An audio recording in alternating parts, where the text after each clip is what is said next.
Hello students, today our topic is Principles of Management advocated by Henry Fayol. We already discussed three principles given by Henry Fayol. The first one is division of work, the second one is parity of authority and responsibility, and the third one is discipline. Now today I am going to teach you unity of command. Unity it means Ekta, command it means आदेश, आदेश की एकता का सिद्धांत. Unity word जैसे उसकी meaning स्पष्ट होती है एकता. School में हमने देखा है कि सभी स्टूडेंट्स यूनिफॉर्म वियर करते हैं, तो यहाँ यूनिफॉर्म वियर करने के पीछे एक ऑब्जेक्टिव होता है, एक उद्देश्य होता है कि सभी स्टूडेंट्स समरूप दिखें, एक से दिखें, उनमें कोई भेदभाव ना हो. So according to this principle a subordinate should receive order from one superior only and should be accountable to that superior only from whom he received order. Fayol के इस प्रिंसिपल के अनुसार जो भी सबऑर्डिनेट है उन्हें किसी एक ही सुपीरियर से ऑर्डर मिलने चाहिए, जिससे कि वो केवल उसी अधिकारी के प्रति उत्तरदायी होंगे. In other words every employee should have only one boss. अन्य शब्दों में हम कहें तो उनके इस प्रिंसिपल के अनुसार जो भी कर्मचारी है उनका केवल एक ही बॉस होना चाहिए. तो इससे क्या अच्छा पॉजिटिव इफेक्ट आएगा.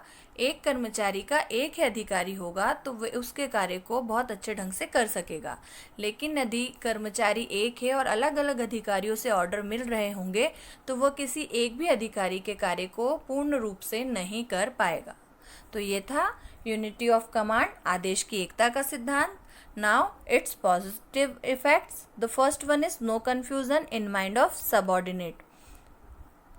जब कर्मचारी को किसी एक ही अधिकारी से आदेश मिलेगा तो उसके दिमाग में कार्य के लिए कोई भी कंफ्यूजन नहीं होगा. The second one is easy fixation of responsibility. उत्तरदायित्व का आसानी से निर्धारण हो सकेगा. And the third one is increased efficiency of both superior and subordinate. जब कर्मचारी को किसी एक ही अधिकारी से आदेश मिलेगा तो दोनों के कार्य क्षमता में वृद्धि होगी, दोनों अपने कार्य को पूर्ण रूप से कर सकने के लिए प्रयास करेंगे. Now negative effects of unity of command. The first one is fall in productive efficiency. According to this principle उत्पादक क्षमता में कमी आएगी, उत्पादक क्षमता कम होगी. The second one is increase in jealousy amongst manager.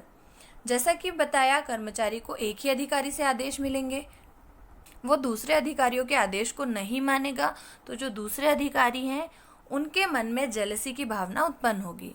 The third one is hamper cordial relation between managers and employ.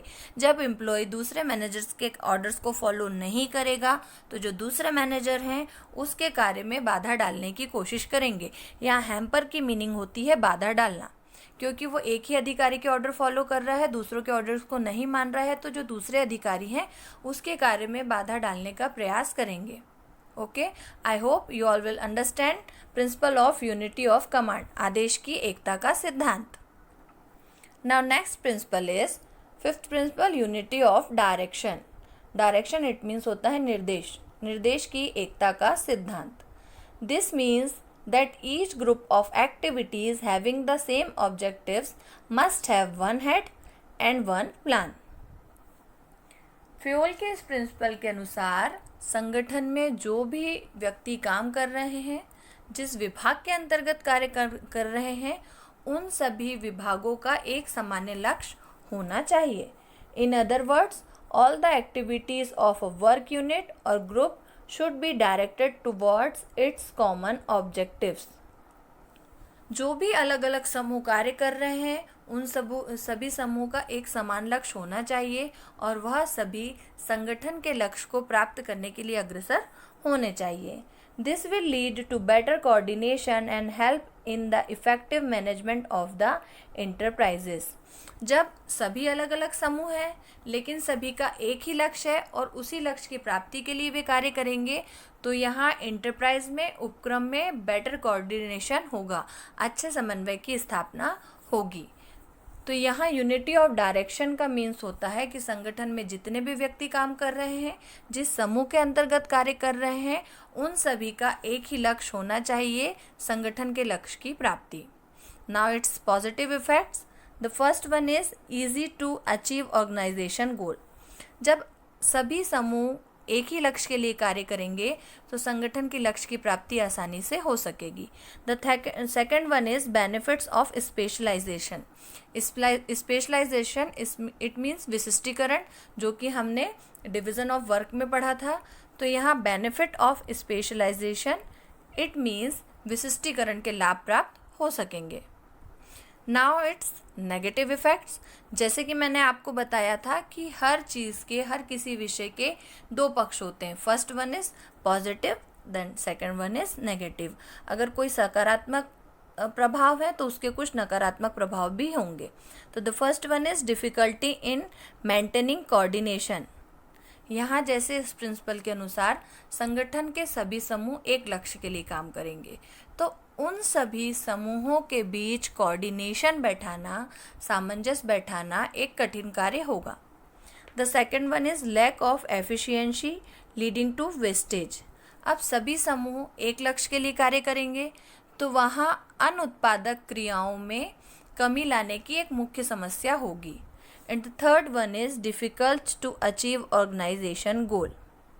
इस प्रिंसिपल के अनुसार सभी समूह एक लक्ष्य के लिए अग्रसर होंगे, सभी एक ही कार्य के लिए आगे बढ़ेंगे, लेकिन वह सभी कैसे उस लक्ष्य को प्राप्त करेंगे और संगठन के लक्ष्य तक पहुंचेंगे, इस कार्य के लिए बाधा उत्पन्न भी होगी. तो ये थे इसके negative effects. I hope you all will understand principle of unity of direction. Thank you.